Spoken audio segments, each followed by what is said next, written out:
सागर कॉलनीत रस्ता मजबूतीकरण कामास सुरुवात। परभणी येथील प्रभाग क्रमांक 3 मधील सागर कॉलनी व भीमा कोरेगाव नगर परिसरातील नागरिकांना अनेक वर्षापासून रस्ता व नालीच्या अभावामुळे मोठ्या समस्यांना सामोरं जावं लागत होतं।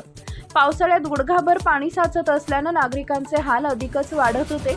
या समस्येच्या पार्श्वभूमीवर जनसेवक धम्मदीप भाऊ रोडे यांनी सातत्यानं पाठपुरावा केल्यानंतर अखेर रस्त्याच्या मजबूतीकरणाच्या कामास सुरुवात करण्यात आली आहे। विविध मान्यवरांच्या हस्ते नारळ फोडून या कामाचा शुभारंभ करण्यात आला।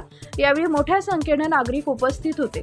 स्थानिक नागरिकांनी जनसेवक रोडे यांच्या प्रयत्नांचं कौतुक करत आभार व्यक्त केले। टाइम्स ऑफ महाराष्ट्रासाठी प्रवीण चौधरी, जिल्हा प्रतिनिधी, परभणी।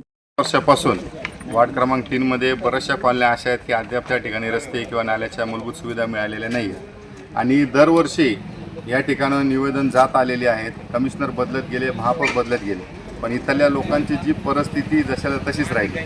मी स्वतः पाहिलेले, माझ्या वडिलांनी पाहिलेले, हे सगळं कुटुंब, हे सगळ्या माता भगिनी, हे सगळे आबालवृद्ध, हे माझ्या घरातील माणसं आहेत। मी यांच्या घरातील सदस्य आहे, म्हणून माझं कर्तव्य आहे की यांना येणाऱ्या काळामध्ये त्यातल्या पद्धतीने सुविधा देता येईल त्यासाठी अविरत प्रयत्न करत राहणं। या ठिकाणी पावसाळ्यामध्ये जर आपण पाहिलं तर गुडघाभर पाणी राहतं। या ठिकाणी कसल्याच परिस्थितीमध्ये इथली कोणीही कसल्या पद्धतीची आजपर्यंत दखल घेतली नाही।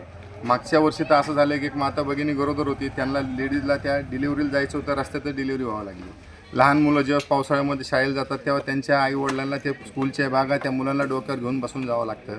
वयस्कर जे मंडळी आहेत त्यांना चालता येत नाही, बरेचसे जण पडले मागं। म्हणजे हे कुठपर्यंत असं होणार आहे? आणि कुठेतरी आपण एक माझं कर्तव्य म्हणून ज्याप्रमाणे आत्तापर्यंत करत आलो, आम्हाला भैयांचं जे स्वप्न होतं की बाबा आपला हा समाज आहे, आपला हा वार्ड आहे आणि हाही फक्त राजकारणाचा विषय म्हणून नाही आहे, इलेक्शन पुरता हा विषय नाही आहे।